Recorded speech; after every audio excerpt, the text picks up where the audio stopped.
La parole est à Monsieur Jacques Maire. Ma question s'adresse à M. Jean-Yves Le Drian, ministre de l'Europe et des Affaires étrangères.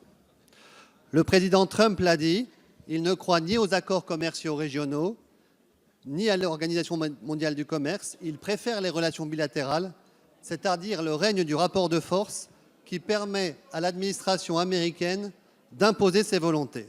Le 8 mars dernier, le président Trump a annoncé une taxe de 25% sur les importations européennes d'acier et de 10% sur celles d'aluminium. Aujourd'hui, les conséquences économiques directes de la décision américaine sont limitées pour la France, mais elles peuvent déraper en cas de guerre commerciale. Or, la riposte s'organise. Pouvez-vous nous en dire plus concernant les contre-mesures qui sont envisagées par l'Europe, ainsi que le calendrier qui leur est assourmi? Et à plus long terme, le président Macron a appelé à une modernisation urgente de l'OMC. Comment la voyez-vous, avec ou sans les États-Unis?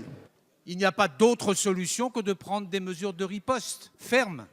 La première, c'est de se pourvoir au sein de l'Organisation mondiale du commerce, seule habilité à régler ce type de différend. C'est en train de se faire de la part de l'Union européenne, qui, je vous l'affirme, est sur ce point tout à fait déterminée et tout à fait unie. La deuxième série de mesures concerne des actions que nous allons entreprendre pour taxer des exportations américaines vers l'Union européenne. La troisième mesure, c'est de faire en sorte, si le cas devait se produire, de protéger nos propres industries d'acier et d'aluminium contre des importations supplémentaires qui seraient liées aux mesures prises par les États-Unis. Vous voyez ?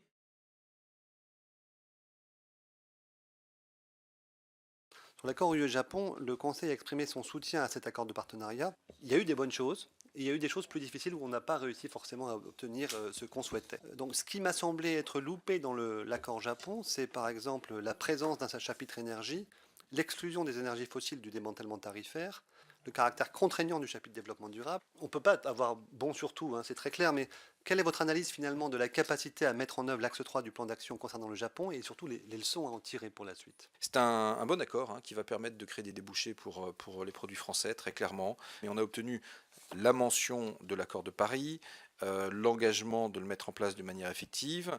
Et le côté effectif n'est pas un vain mot, c'est pas un petit mot, parce qu'on voit bien que certains États ne sont pas sur la trajectoire. Et puis par ailleurs, en termes de normes sanitaires et phytosanitaires, il y aura une application très stricte à toutes les importations, et donc je crois que c'est de nature à rassurer le consommateur.